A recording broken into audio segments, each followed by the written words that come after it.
You're listening to the Precision Shooting Podcast, discussing all aspects of precision and long-range rifle shooting. This episode is brought to you by STS Steel Targets, premium shooting targets and accessories. And now, over to your hosts. Well, hello and welcome to the Precision Shooting Podcast. My name is Rusty, and with me tonight is Greg. How you going, Rusty? I'm good, mate. I'm good. How are you all right? Yeah. You just were telling me about getting a concussion. Are you still with us? Oh, yeah, no, I'm all good. I just sucked face with someone's knee during training and copped it on the point of the jaw and had a little delayed concussion after that. So, yeah, it's I'll say it's not pleasant. So I've had a very unpleasant week, but, yeah, it's cleared off now and, yeah, back to it. Absolutely, and Andrew is not joining us tonight, unfortunately, duty calls. He's at work still, I suspect. Yeah, he loves those 70-hour weeks, doesn't he? Yeah, not absolutely. Really. No, he's rapped about them. He loves them, absolutely. So, speaking of 70-hour weeks, how's your week been? Yeah, or not too bad. Weeks? Yeah, not too bad.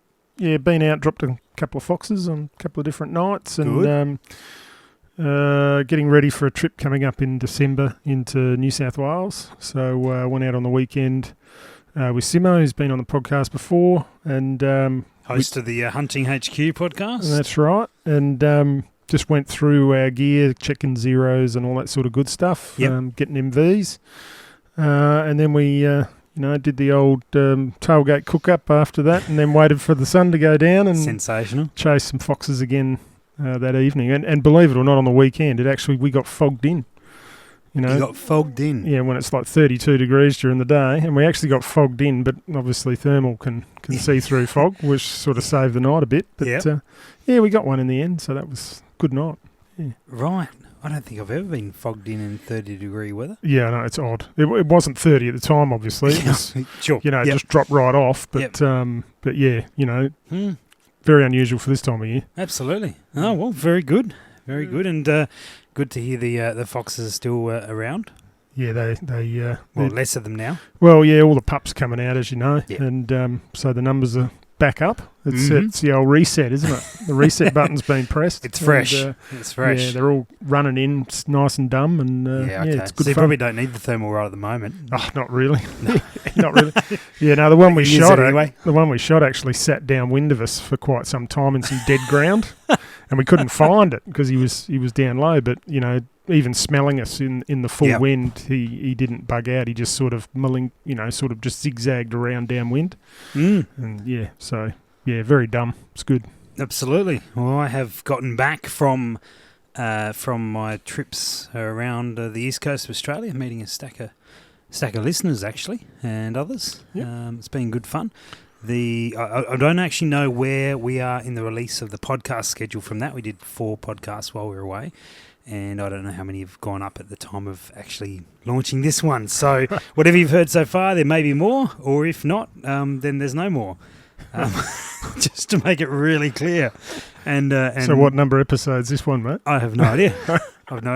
It's somewhere in the 70s. Yep.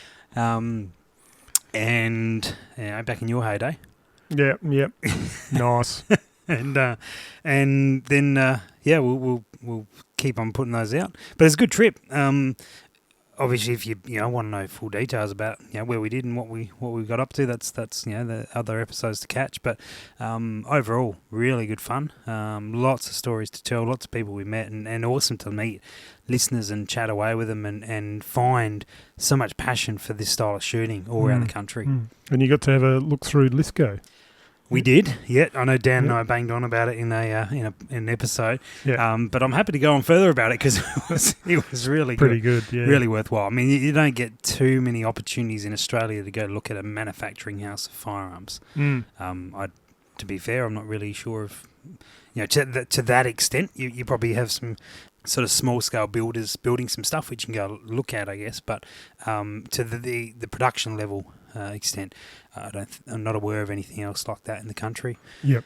And they're obviously doing stuff for the military and doing stuff for the civilian world, and we got to have a little look at both. Pretty full on. I know that we would have mentioned in the other podcast about the age of some of the stuff, so the buildings they're in, but then also some of the machinery they use.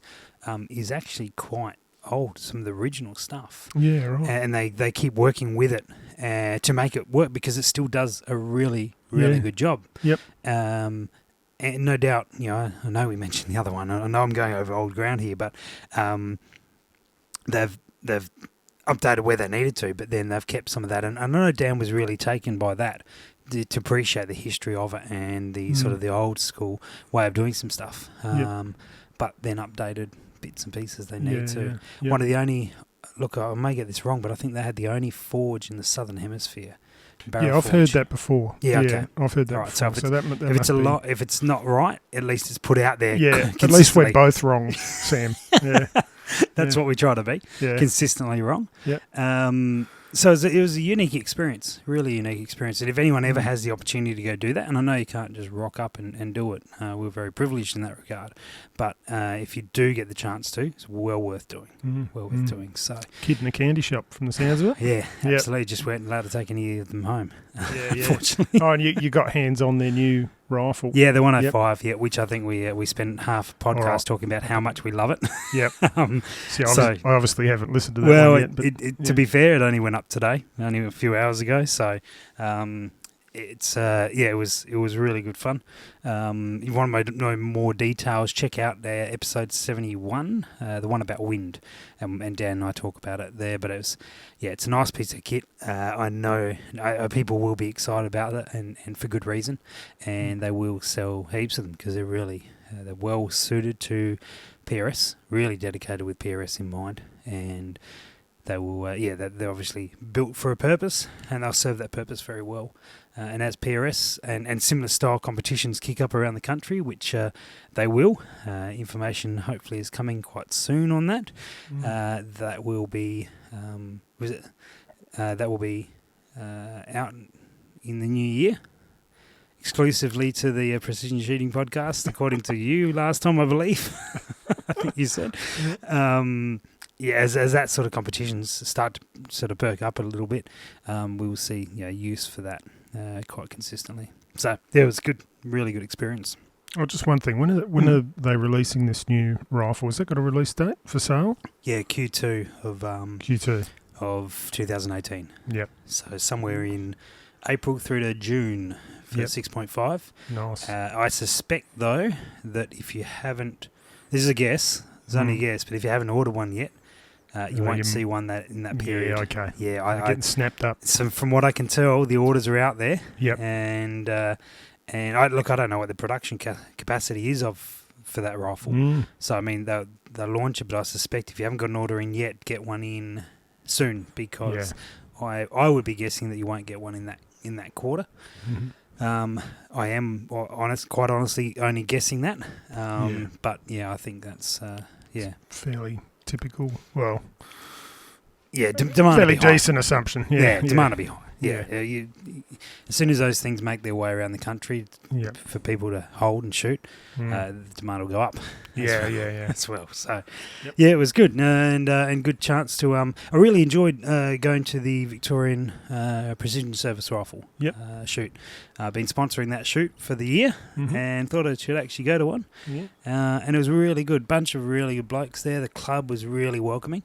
So if I can encourage anyone to get along to any of those precision service rifle shoots, we've spoken to Simon Ross on the show before. You've met Simon before, and Jared, of course. The other person in that mix is a guy called Brian Kirkman, who we'd actually spoken about doing a show together previously, and just never quite got there. You know, just life happens, and finally got to meet Brian, and we will do a show, but we've said we'll do it next time. Either he's in Adelaide or I'm in Sydney, because otherwise we'll probably just end up with the same thing. Just what about next week? Oh yeah, maybe.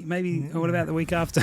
That sort of thing, and just eventually go, hey, it's been 12 months. So we'll get Brian on, but he runs the one in Sydney. Jared the one in Victoria, and Simon the one in Canberra, and they. Look, so when you look at the shoots, they're on paper and they seem pretty set positions, right? So they seem, you go, is that pretty close to F class? tell you what, it's nowhere near it. I mean, it's not quite PRS in terms of all the movement and that sort of thing, but it was the time pressure's there. Time pressure, there's all the positional stuff still. I mean, this is similar to what you would have shot back in your day, wouldn't it? Yeah, no, from what you described, it sounds a lot like, all your snap serials and, sounds a lot like the military style shoot, which, there's a lot of PRS parallels, you could say. Yeah, absolutely. With only a few sort of differences, but I think all the fundamentals are there. Well, and more so like the prone unsupported is oodles of fun. Yeah, prone unsupported. Yeah. No, there was. I'm going to get this one wrong, but I think it was called an agony snap. Agony snap. And so you're in prone unsupported for. I'm going to have to look this up now, but in fact, I'll do that because I want to get this right. And I know I did talk about it on a particular podcast with it, but I tell you what, it was good. So prone unsupported in my day was obviously prone on your elbows, mag can't touch the ground. So rifle supported, basically on your elbows. Yeah? Yeah, you're spot on. You could use a sling. Oh, and you could use a sling as well for stability. Oh, yeah, nice. Yep. Which I guess made it feasible to do, otherwise they'd have no chance. Yep. The match is here. Yeah, that's one thing I haven't done a lot of is sling work. So that's interesting. Did the sling? Do you feel the sling adds a lot more stability? How would you rate the difference between just prone supported and prone supported with a sling? Prone unsupported. Well, prone unsupported, sorry. And with the sling, the sling was fine. Look, it certainly makes a big difference. Well and truly, I would struggle to do it without it. I cannot find the info about the match, which is really useful. Oh, actually, I just remembered. I saved it like a smart person to iBooks, and it will be in there. I've found the paperwork. It was the agony snap, 500 yards, and so it's prone unsupported. So you use a sling, but then over 4 minutes, you had 5 exposures of 15 seconds. Oh yeah, and each exposure you had 2 rounds to shoot. Now, I think they did cut that down in time. I don't think they ran the full 4 minutes. Yeah. So you're obviously fatiguing. Yeah. So basically sitting there and then you sort of pop up and away you go. That was really good fun. The other one I really did enjoy was snap or moving. So I was prone in any position, so bipod was good. But effectively there was 5 exposures of 10 seconds. 10 exposures of 5 seconds. I'll get that the right way. Yep. So lots of targets, one shot per go. Yep. But you didn't know if they were just going to appear and then disappear, or if they're going to pop up and move and then go away again. Yep. And so the exposure is the time that they pop up for 5 seconds, expose for 5, and then drop away. Now either moving or not. So it's quite. It's quite challenging. Yeah, you can't anticipate. Yeah, it's hard to anticipate. And they were also moving left to right or right to left. So it was both ways. That's and cool. Even to the point, and I don't know if this was intentional, but so like 12 targets would come up, one for each shooter. Yep. But not all of them would move the same direction. Yeah, righto. So like 3 of them might move left to right. Distracting Yeah, it was good fun. I don't know if that bit was intentional, but it was good. I liked it. I like the fact that your target may be different moving to the target next to you. Yeah. Because that'll mess you up a little bit. Well, potentially in your peripheral vision. I'm pretty sure it did. Yeah. I think really got to focus in, don't you? It was. So I found that really good. So I was teamed up with Dave Acker from Beretta. Shout out to the Maple Wallabies. He's Canadian. Yeah, righto. Yep. Like our good friend Ben. Yep. And so he would, he'd sort of let me know the target was up, and then that was, so otherwise I was just sort of basically down there resting. Yeah, okay. Particularly through that agony snap. So, so it was a real interesting, it was a bit different, perhaps a little bit more interactive than I thought, and there was no time. It was you were busting for time. So it was all like short exposure. Well, short exposure, but basically just stayed there, and then the next serial would come through, and the next one, and then rolling wave. Yeah, pretty much, and then get off the gun and get your mate down on his. Well, that's good when they run and then like it was go again, Yep. and then as soon as you basically took your last shot and the gun was cleared, Yep. start packing your stuff up and move back 100 yards. No, it's really good when you've got a range practice happening and they've got that rolling wave thing happening and they're really efficient. Yeah. You can get that whole shoot done. So what was the whole time of the shoot? Was it like a... Oh, I think we were from start to finish for Dave and I, Alpha and Bravo to go through. It was about 2 hours. Yeah, 2 hours. You see, that's nice. Yeah. For how many serial, and then of course, guys swap over and they go on the butts. Yep. And then they run another 2 hours. Yeah, another sort of 2 hours. Bit of a changeover in between. And I don't think it ran quite as quickly as Jared hoped, but there was not really. It was all go. It was all go. And look, I think they had, which is exciting. I think they had a stack of guys shooting for the first time. Yeah. Okay. And I don't know what they normally have, but look, off the top of my head, there would have been about 8 or 9 of us. So close to a quarter of the field who've never shot that comp before. Yep. And we were learning. Yeah, very much learning. And then I think also, in the butts, so with the targets. Now, to be fair, Jared told me not to go in the butts and to go out and film and to do the podcast stuff, which was very generous of him. But I imagine there was a lot more assistance given to the guys in the butts, perhaps that took a bit longer than normal. Yep. For valid reasons. I mean, I've never been in butts of a rifle range before because you don't do that when you're shooting steel. Yeah. So. No, we used to do it for like 4 days at a time on big comps. Yeah. But, you do need a little bit of initial training for that. But, it helps. Yeah, but, not too bad once you know what you're doing. But I always take that sacrifice for new shooters. Absolutely. To see a stack of guys shooting their first comp. Yeah, and if you ever want to know what it's like to have bullets whizzing over your head, work in the butts, and you'll get to know that sound really well. It was really good. So, I know everyone's spoken highly of Jared's comps there, and, I was always happy to support it.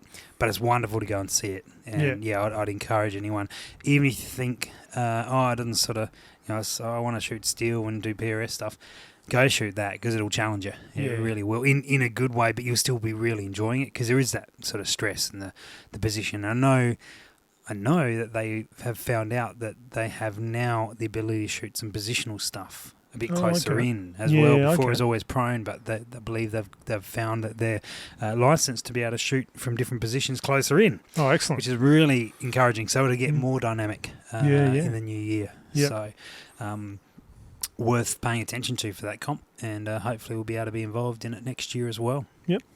Cool. Anyway, so for guys who want to follow up on what we did for the trip, if I did happen to run into you, myself or Dan or both of us or any of the other guys, we really appreciated you guys having a chat and finding out about some people who do tune in to us for some unknown reason. Yeah, must be bored. Very bored. That was it was really good fun, and there will be something similar or a couple similar or something will be on the cards for 2018. So we will be back in some way, shape or form.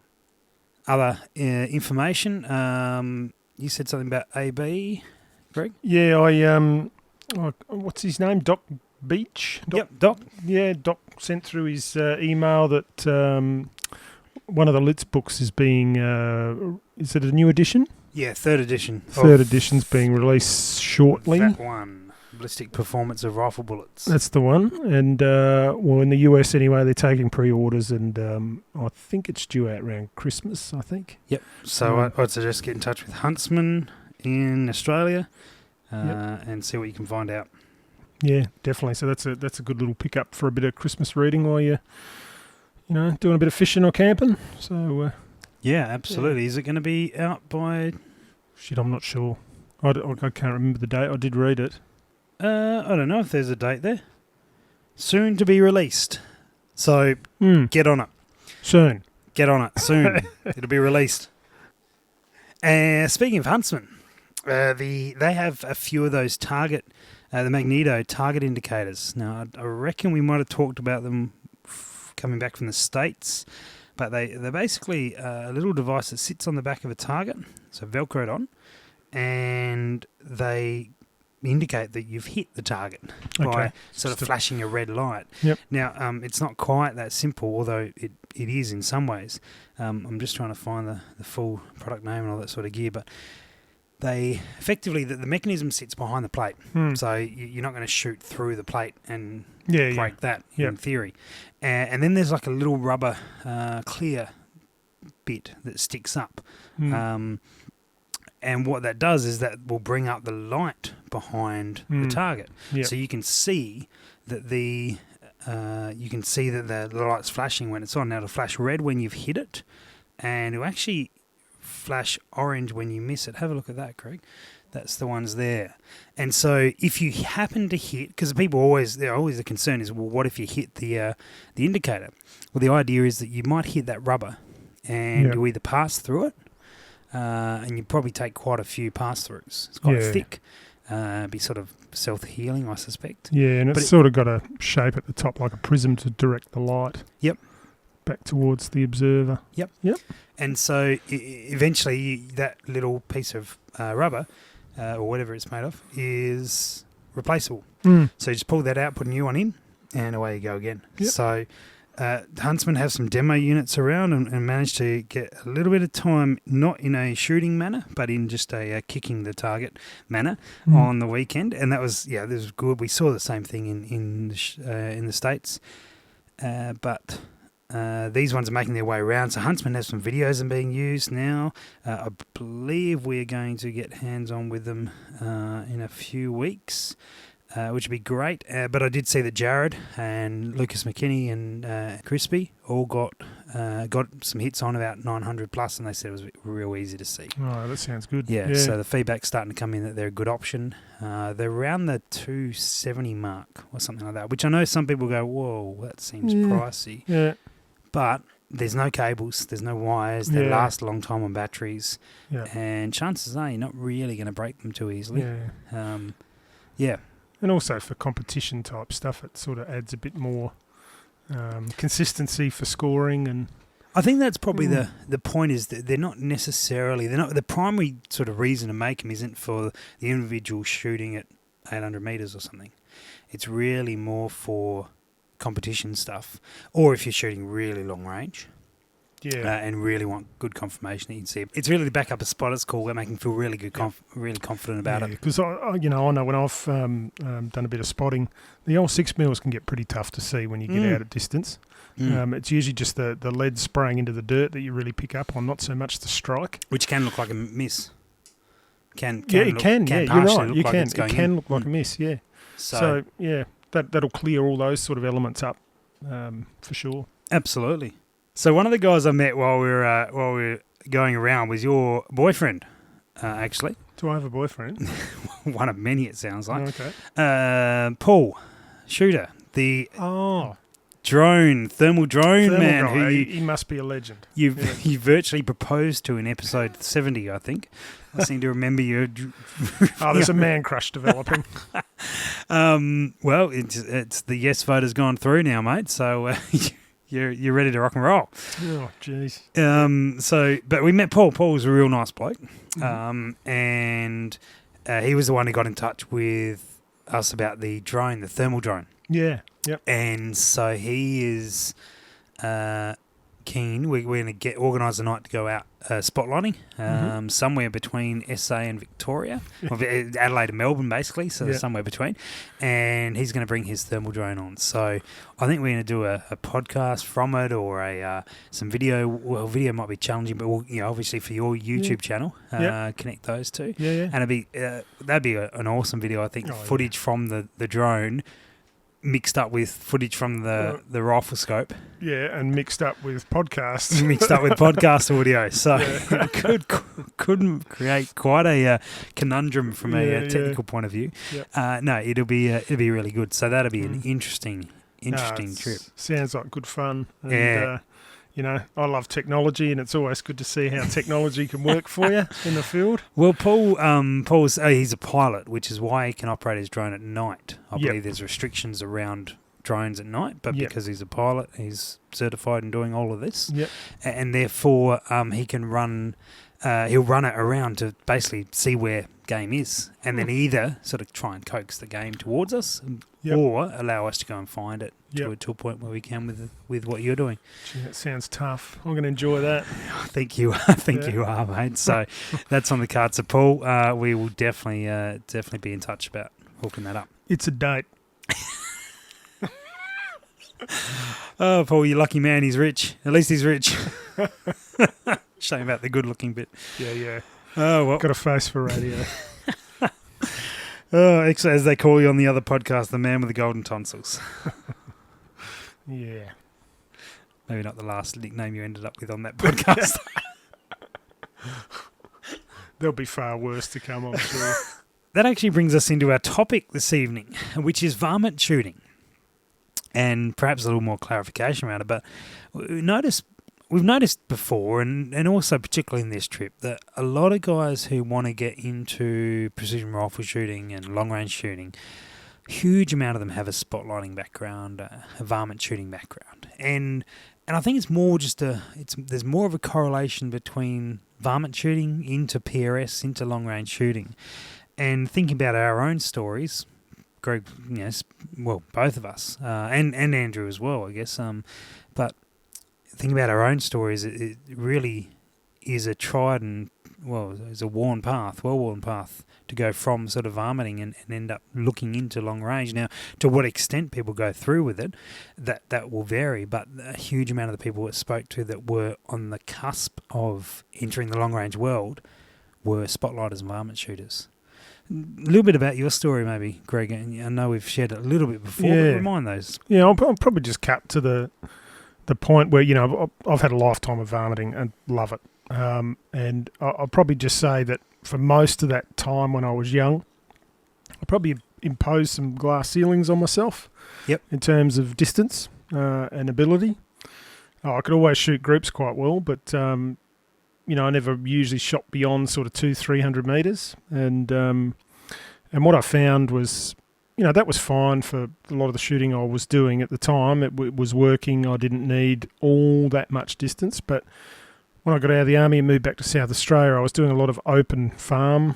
Instead of northeast Victoria, where it was hilly and undulating, I was now on open farmland. And I was finding that the foxes that I was trying to knock over were sort of sitting at 400 sort of. They'd worked it out, hadn't they? Yeah, they worked it out. They're just sitting there watching, and I'm thinking, well, I can't shoot those buggers. They're too far out. I thought, what do I got to do about this? So, and that's roughly about the time I met you, Sam. Mm. And I remember even the first time I came up to shoot with you up at your Callington property. Yep. Long time ago. That's a long time ago. Yeah, you guys were all shooting 800 metres and stuff like this. And, this sort of switched me on. The light bulb came on.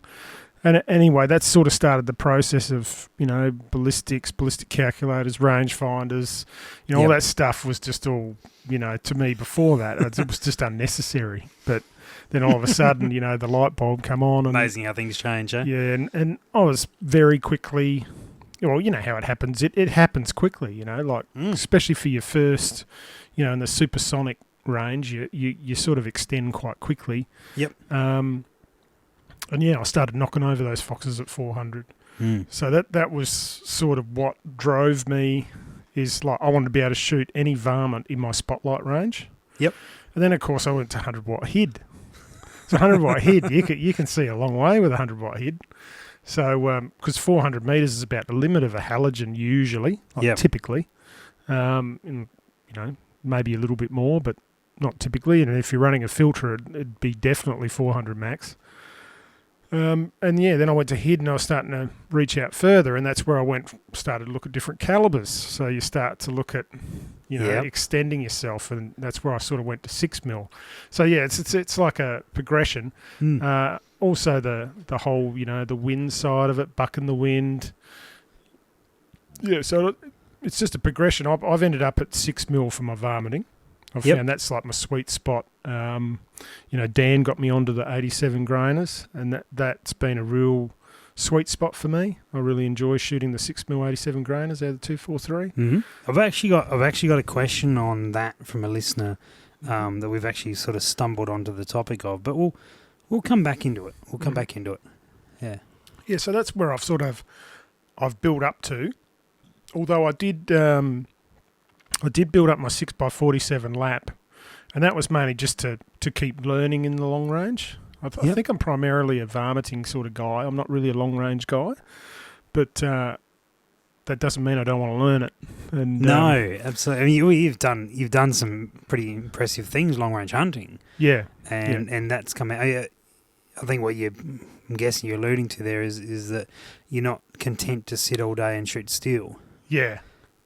Good fun to practice and learn on, but you're pretty keen to get sort of pack that away and get out there and shoot foxes and stuff. Yeah, you pretty much hit the nail on the head for me. I'm definitely a hunter through and through.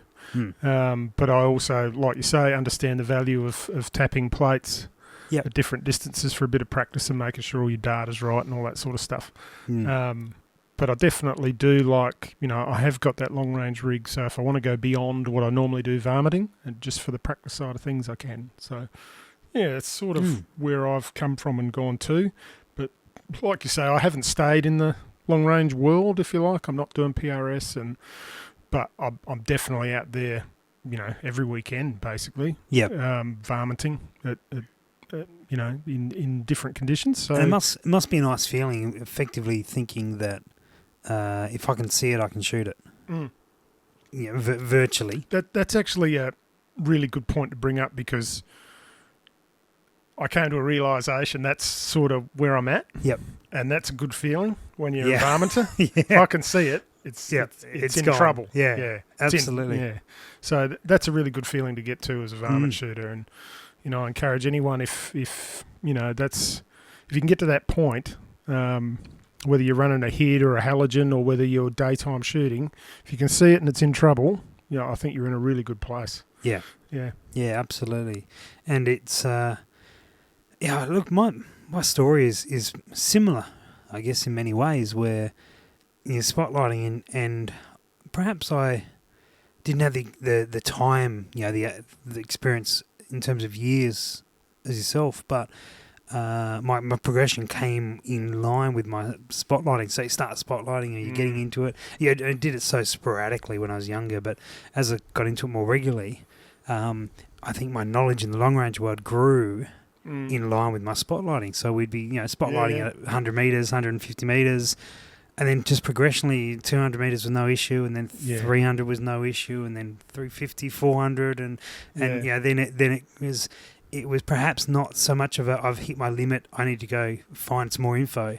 It was more this info is being fed as I'm growing in my ability. Yep. And then again if you could see it and you could be confident. I think that the big thing on that for me was seeing it is when we say seeing it, clearly being able to identify it is perhaps the terminology that would be appropriate, because I've seen what looks like a fox at 1,000 metres under spotlight, but I can't clearly identify it at that point. Yep. So I've waited till it's come into sort of 600, 400, 500, whatever it's been on the night, and when I've gone, that is a fox. There's no question about it. And funnily enough, it's well and truly in range. Yeah. And he'd boom flop.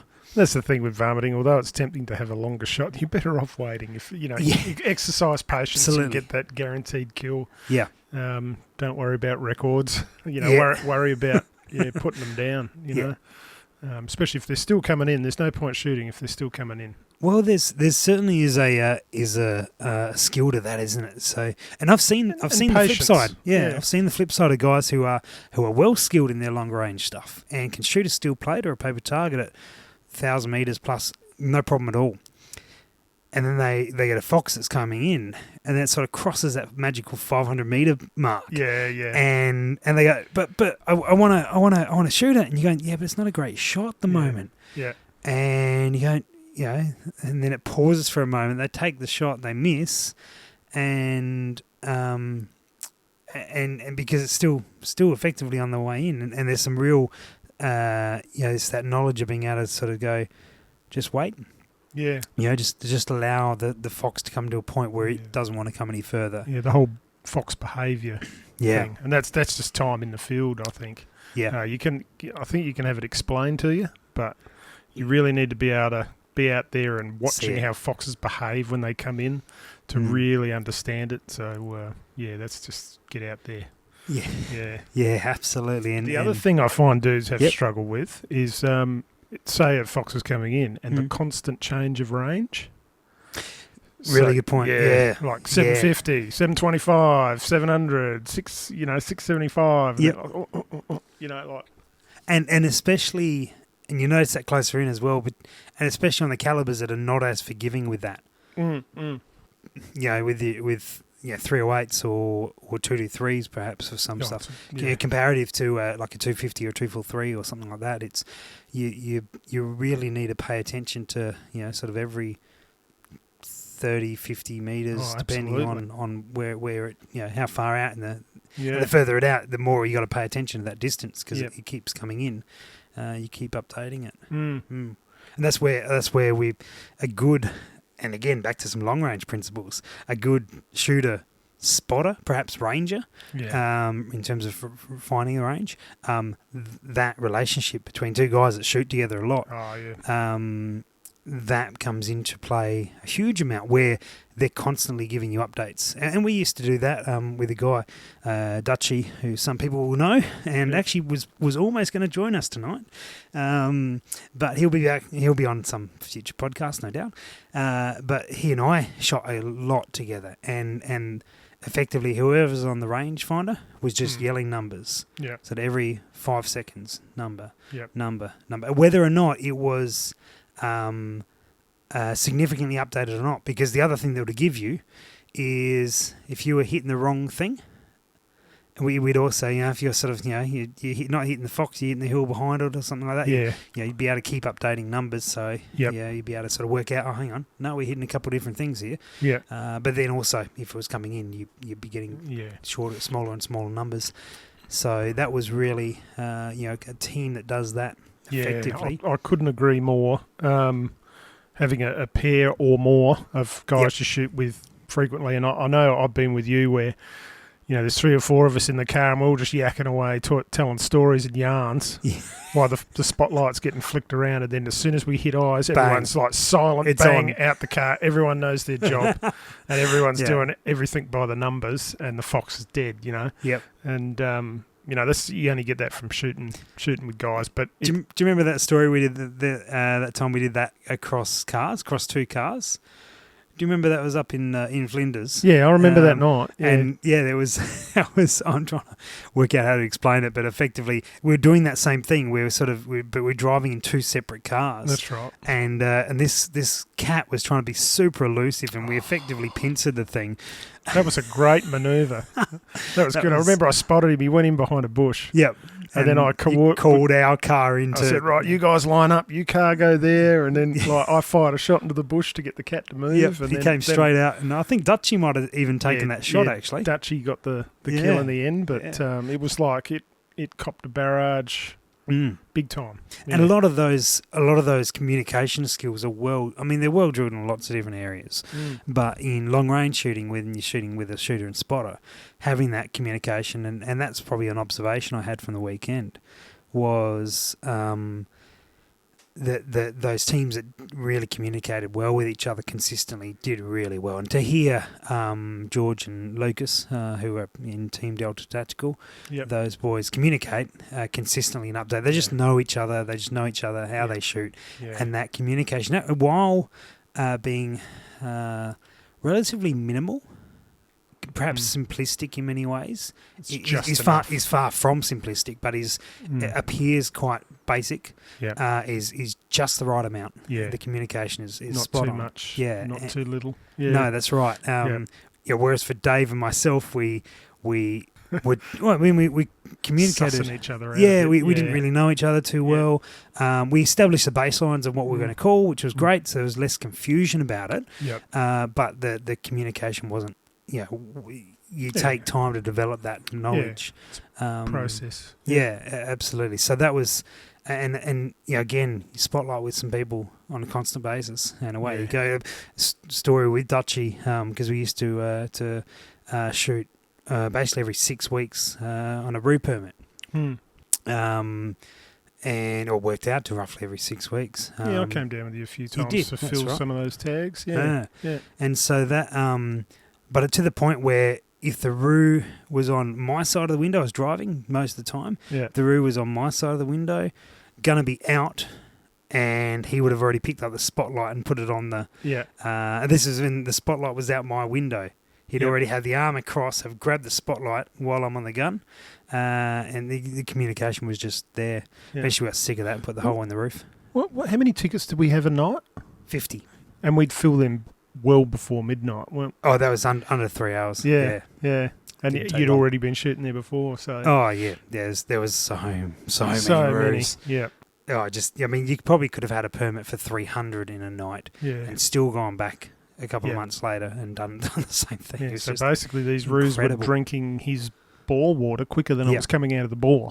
So it was keeping the trough empty, basically. Yeah. But, yeah. And I think the big issue, now we're slightly off topic, was don't get me talking on hunting up there. His property, that property there was one of very few with water on it. And so the roos were coming far and wide for that particular location.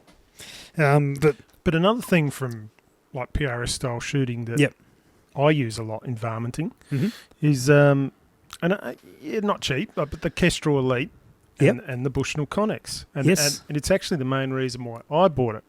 Like I know a lot of the long range, dedicated extreme long range shooters, they want it for, its custom drag curves and, your ability to strike well out. But I actually wanted it for speed of engagement of varmints. So yeah, makes sense.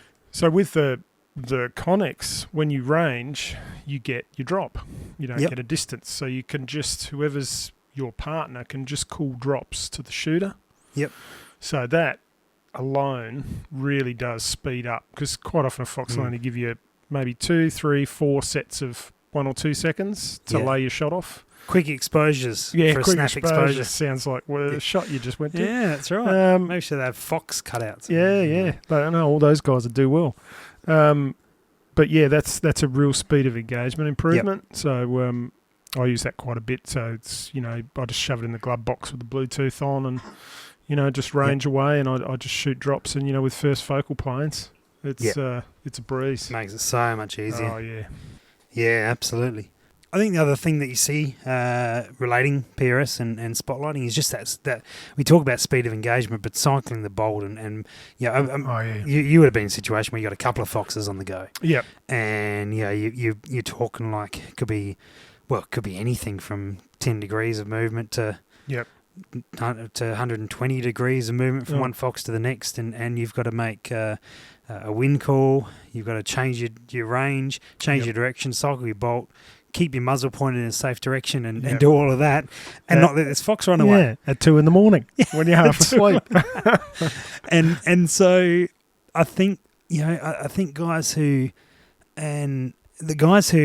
are interested in the PRS side of things, one are taken a bit with the distance. It's kind of cool. It's longer range. It's awesome to be able to do that.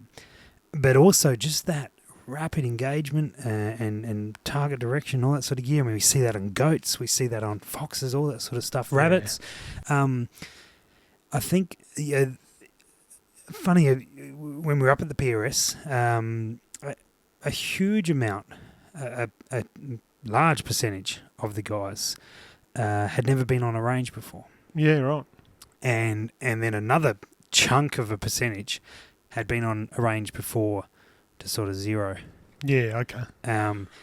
But hadn't engaged in any comps and no. That's the fun stuff. All that sort of gear, and so it was really intriguing to see that all these guys who are paddock shooters. Realistically, okay. Which is they're out there doing it. Yeah, which is my background. Yeah. Much more than the competitions and that sort of gear. They're out there doing it and put it in place, and this type of competition attracted them. That's why I think that there's such a healthy underlying support for PRS style comps. Yeah. Because there's a stack of those guys who are going, that is a comp that I'd join a club for. Yeah. Bit more dynamic and a bit more like their varmint shooting. I'd actually I'd actually go along because that would help me, and you're proof in the pudding, so to speak, that would help me get better at what I want to do out in the field, because that's my focus. That's really what I want to do it. Yeah. Now, I know that Sean from STS is responsible for a whole stack of us. Yeah, I'm off him. Yeah. He's turned a stack of good varmint shooters into plate shooters. That's exactly right. He's made all these amazing plates, and now we spend most of our time shooting metal. Yep. Because it's easier to find. Yeah, it's always there, isn't it? It's always there. Yeah. Then we are varmint shooting. But I guess the fact is, generally speaking, when we go out varmint shooting, we do get quite a bit. Yeah. Yeah, usually if you see it, it doesn't get away. It doesn't get away. Yeah. Yeah. And that's a big thing from my youth too. You know, there was a lot more misses in my game in my youth and than there is now. Like just, you know, a combination of, you know, obviously shooting ability, positional, like, you know, what would you call it? The how solid my position is. Improvised positions. Yeah, and improvised positions. And you know, yeah, obviously just waiting for the right time. And I think it's very much one sharpens the other, you know, in terms of, you know, you do some PRS comps and practice or training or anything on those lines, and you will see that improvement in your varmint shooting. Oh, definitely. And vice versa. You're a good varmint shooter, and you actually won't be horrible at PRS by any stretch. Some things will be challenging and new for you, but that'll be the same if you went the other way. Yeah, you know, a couple of comps in, you'd be on top of that pretty quick. Yeah, so I think most competent varmint shooters would adjust pretty quick to the different challenges. It's just initial exposure might bring them unstuck initially, but and you see that with the guys who they're smacking stuff all day and night at 200, 300 meters, but you put a target at 600 and that's where they find their challenge because they've not done that sort of thing before. But you get them to shoot over any obstacle, particularly out the side of a ute or over the top of a ute. And a couple hundred meters, they're all over it. Yeah. So I think there's a real interesting desire there from guys who have never really been interested in joining a club so much or been interested in shooting comps. Where they see something PRS like and they go, I could do that. So I guess I use that as encouragement for those of you guys who are either in that regard where you really you've somehow stumbled across our podcast and maybe because Greg shoots a lot of varmints and you think that's kind of cool and you do want to sort of check this sort of stuff out because it seems to be a fairly natural progression. And then also if you are into the PRS stuff but you haven't got many mates that are that they do like varmint shooting, depending on your scenario, set up a couple of targets so they can have a bit of practice on and get them to have a crack and they'll probably go, oh, that's not bad. That's not bad, particularly if you let them shoot over the top of the ute doing it. It is really really good fun. Well guys, we're going to leave that episode there. You'll be back next week with a second episode with the remainder of this conversation. This is very close to Greg's favourite type of shooting, so he got quite excited and certainly had some stories to share. Massive thanks for tuning in and for listening. If you do like our show, really do appreciate if you jump on Patreon and support us, or jump on Projectile Warehouse and buy a t-shirt or a coffee mug or some form of merchandise. That'd be fantastic. The funds do go back into the show and improving things and making it better. So look forward to catching up with you next week, and there'll be another episode then. Cheers. Thanks for listening to the Precision Shooting Podcast. To continue the discussion, check out our Facebook page. And for more information, head to our website, www.precisionshootingpodcast.com.au. This episode was brought to you by STS Steel Targets, premium shooting targets and accessories.